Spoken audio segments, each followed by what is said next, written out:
Tiger women గా పిలువబడే జయలలిత గారి రాజకీయ జీవితంలో ఎన్నో విజయాలతో పాటు అనేక అవమానాలు ఎదుర్కొన్నారు. ఇప్పటికీ తమిళనాడు ప్రజలు జీర్ణించుకోలేని ఒక సంఘటన గురించి ఈ షాట్ లో మనం తెలుసుకోబోతున్నాం. 1989లో తమిళనాడు అసెంబ్లీలో జరిగిన ఒక వివాదాస్పద సంఘటనలో అప్పటి ప్రతిపక్ష నాయకురాలైన జయలలితపై డిఎంకే పార్టీ సభ్యులు దురైమురుగన్ దాడి చేశారు. ఈ సంఘటనలో ఆయన జయలలిత జుట్టు పట్టుకొని చీరలాగే ప్రయత్నం చేశారు. 1989లో తమిళనాడు ముఖ్యమంత్రిగా ఎం కరుణానిధి ఉన్న సమయంలో అసెంబ్లీలో బడ్జెట్ ప్రసంగం జరుగుతుంది. జయలలిత ప్రతిపక్ష నాయకురాలిగా కరుణానిధి ఇచ్చిన హామీలను తప్పుడు హామీలని, కాగితపు లెక్కలని విమర్శించారు.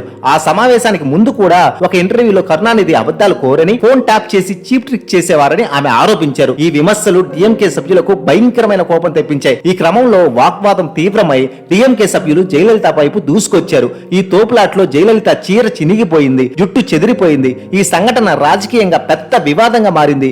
ఈ అవమానకర సంఘటన తర్వాత చినిగిన చీరతో, చెదిరిన జుట్టుతో అసెంబ్లీ నుండి బయటికి వెళ్తూ జయలలిత గారు ఒక గట్టి శపథం చేశారు. నేను మళ్లీ ఈ అసెంబ్లీలో అడుగు పెట్టేది ముఖ్యమంత్రిగానే అని. జయలలిత గారు ఈ సంఘటన తర్వాత జరిగిన అసెంబ్లీ సమావేశాలకు హాజరు కాలేదు. 1991లో కేంద్ర ప్రభుత్వం కరుణానిధి సర్కార్ను శాంతి భద్రతల వైఫల్యం కారణంగా రద్దు చేసింది. అదే ఏడాది జరిగిన మధ్యంతర ఎన్నికల్లో జయలలిత గారి నాయకత్వంలో ఏఐఏడీఎం కి 234 సీట్లలో 225 సీట్లు గెలిచి అధికారంలోకి వచ్చారు. జయలలిత తన శపథం ప్రకారం ముఖ్యమంత్రిగా అసెంబ్లీలో అడుగుపెట్టారు. ఈ సంఘటన తర్వాత దురైమురుగన్ రాజకీయ జీవితం తీవ్రంగా దెబ్బతినింది. ఆయన ప్రభావం పూర్తిగా తగ్గిపోయింది. 1989 నుండి 1991 వరకు జరిగిన రాజకీయాలు ఇప్పటికీ తమిళనాడులో చర్చించుకుంటూనే ఉంటారు. చూశారు కదా, ఈ షార్ట్ మీకు నచ్చినట్లయితే లైక్ చేయండి, కామెంట్ చేయండి, షేర్ చేయండి, సబ్స్క్రైబ్ చేసుకోవడం మర్చిపోకండి.